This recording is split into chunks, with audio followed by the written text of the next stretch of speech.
Hello everyone, this is Pravind here, and today we are going to create this awesome painting effect in a minute.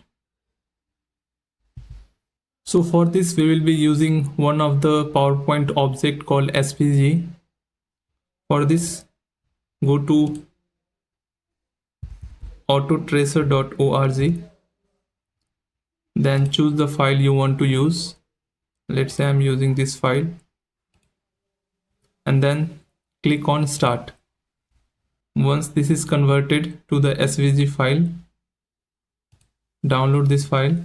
Now go to a blank slide and then drag this file.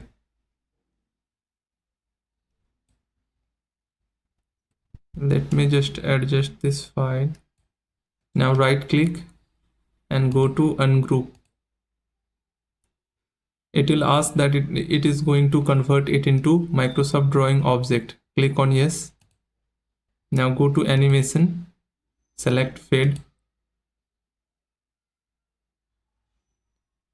Go to animation panel,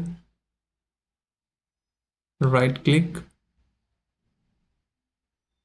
effect option, timing, and select after previous, and in time just select 0.01. Click OK, and your painting effect is ready. Please give it a like if you like this video, and don't forget to comment your suggestion in the comment box. Thank you guys, thank you for watching. We'll meet soon in the next video.